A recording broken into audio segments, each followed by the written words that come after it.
It's finally here, the Wooting 80HE, one of the most anticipated gaming products I've come across. The hype for this has been insane, especially with HE keyboards receiving a bit of added attention recently. With the 60HE being one of the very best gaming keyboards you can buy, it's no surprise that many are excited about the 80HE, with some people even calling it the best gaming keyboard 6 months before release.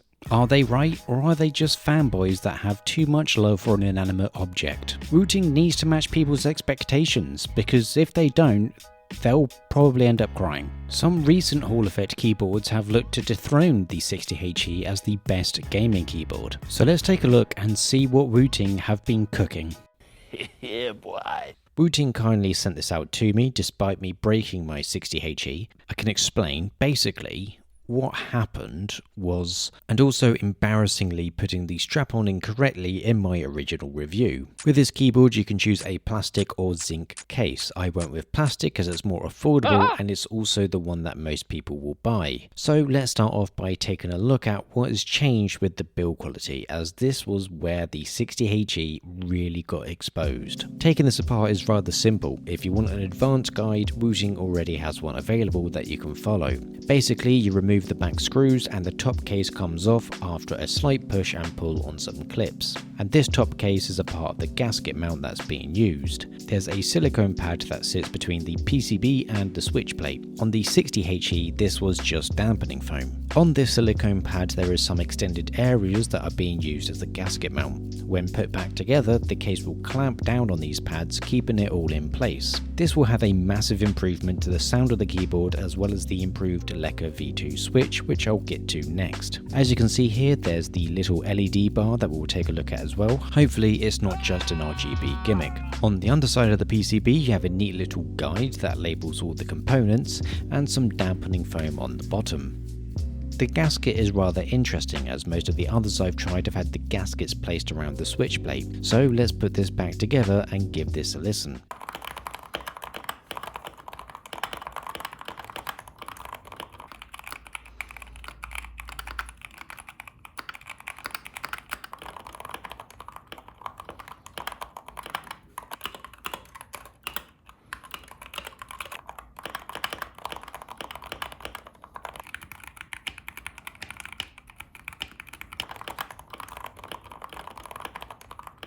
This is a massive improvement over the 60HE, and another big contributor to that is the new Lecker V2 switches. The V1 switch had a lot of stem rattle, and it resulted in me not using the 60HE anymore because the noise was just a bit too much. It's alright if you only play games, but as I did a lot of typing, the rattle really got annoying. The Lecker V2 switch has reduced this rattle, so it eliminates this harsh noise. One thing to note is that the specifications of the V2 switch are the exact same as the V1 switch. All of this combined with a gasket mount, the 80HE has benefited massively from this boost in quality. I will talk about the comparisons with the other keyboards I've used in more detail shortly. What really made the 60HE clear from other HE keyboards was the quality of the software that came with it. Every other HE keyboard I've tried has had some pretty lackluster software in comparison, often filled with bugs, lacking features, poor UI, and even just being resource hogging software that some poor developer has to integrate HE features into. And because of this, none of them really encouraged me to experiment or play around with. I go into the keyboard software once and that was it. Utility was already the peak experience for a Hall Effect keyboard. Everything was clearly laid out, easy to use, and in comparison to the competition, it was perfect. But now, utility has changed, with the UI streamlined that makes it easier to navigate, and what looks like a better utilization of profiles. Before I take a look at some of the sections though, this is a pre-released unfinished version, see, it says so up there. But there is still some interesting changes anyway. There's a quick settings area which allows you to make changes,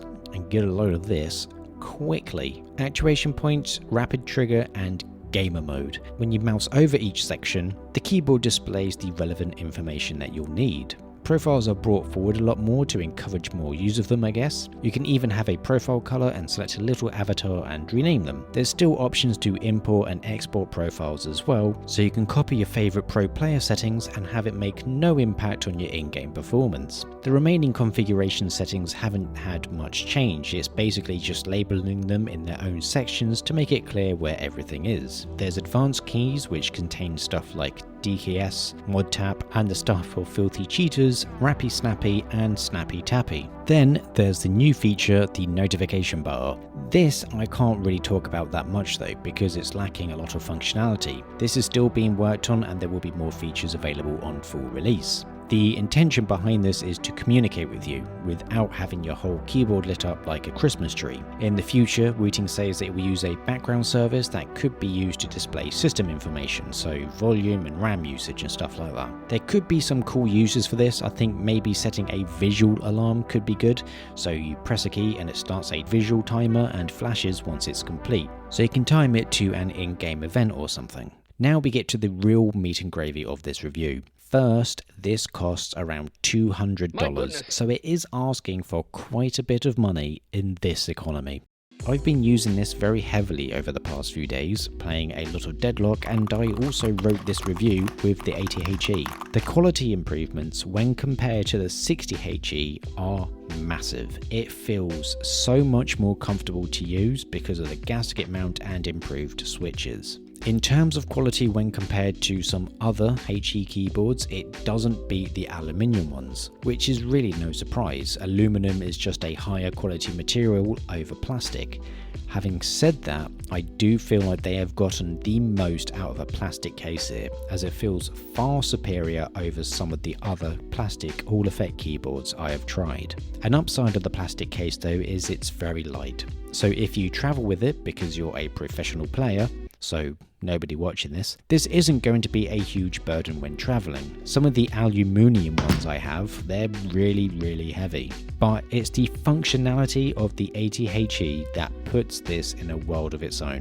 I've used some pretty decent HE keyboards over the past few months, the Keychron Q1HE and the iQnix EZ63 being the most notable. But the software just lets these products down.